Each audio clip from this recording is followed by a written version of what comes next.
All right. That leaves us one more question. One more. This one comes from Ian. He says, I'm trying to harvest some equity from a duplex I own. I want to buy another property to use as a short-term rental. What options do I have for taking out equity and buying the new property? I have good credit, W-2 income, but my DTI might be a little tight. Look forward to hearing from you. All right. So we get these questions all the time on people with trapped equity in properties. So, so this duplex that you own, I'm assuming it's both of them are rented out. It's a long-term rental. If that's the case, you can potentially get an equity line. Usually equity lines or HELOCs, they'll go to 80% on a non-owner occupied property. But if your DTI is kind of high, you could potentially refinance. I would also, the one thing we didn't get answered on this is what's your rate on your first mortgage, because that would be important. If you're like 2.6%, then I would probably keep that and definitely go with the equity line. That's what we're seeing. A lot of new seconds are coming into the market because nobody wants to refinance their cheap debt, right? Which makes sense. So I would first go to a bank or credit union, a regional bank or credit union, and see if you can get 80% on a HELOC.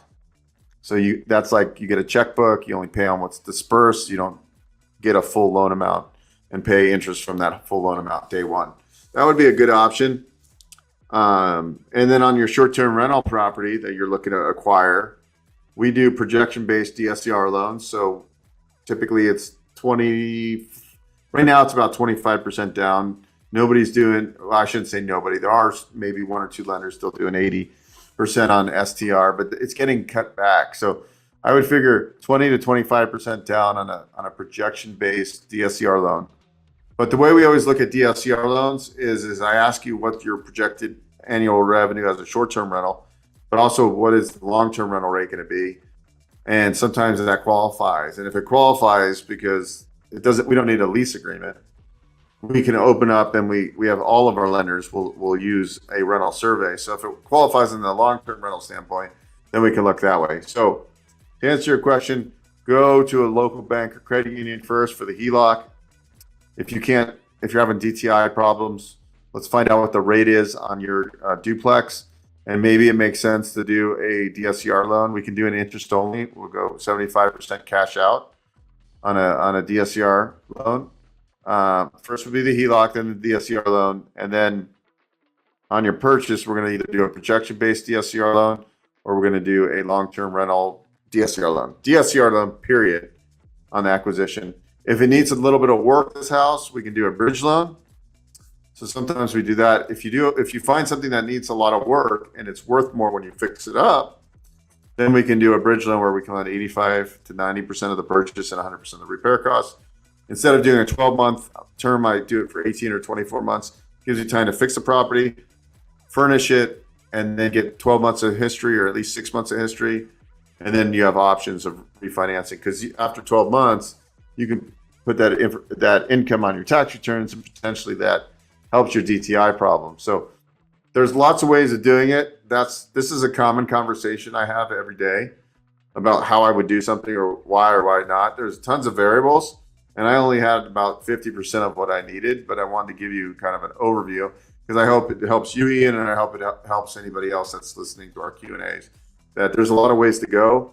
We just got to, kind of answer questions and figure out, maybe, I don't know, maybe the duplex is a short-term rental. We don't know that. Maybe you occupy the duplex as a second home. And if you're there 14 days out of the year, you can qualify as a second home potentially. Those are questions I'm asking you. I don't do any residential consumer loans. I only do business purpose loans. So if you occupy the property, I don't do those type of loans. But I have referral sources I can refer to you. But what I do is I give you good advice. And if I don't do it, I'm going to tell you who can do it or point you in the right direction. And I think that's what I do best. And so whether I do your loan, this is the exact conversation I have every day. Whether I do your loan or somebody else does it, I just want to give you good advice because you like the show and you're watching the show. So obviously you're trying to learn about the different financing. And so my promise to you is that I will give you good advice and then you can figure it out from there. I can't do everything for you, but I can at least say, hey, these are the options I would look at. analyze what makes the most sense for you, and then figure out and then go and apply and get the loan. It's how I work, Bill. All right. All right, guys. Thanks for another successful Q&A session. Remember, investorfinancingpodcast.com/ask. Just ask any questions. We need more questions because these are kind of fun to do. And the questions that you're going to ask, there's probably thousands of other people all across the United States and in other countries too that probably have the same questions. So that's why we started to do these Q&A panels. Thank you so much, everyone. And thanks, Bill, for helping. Thank you.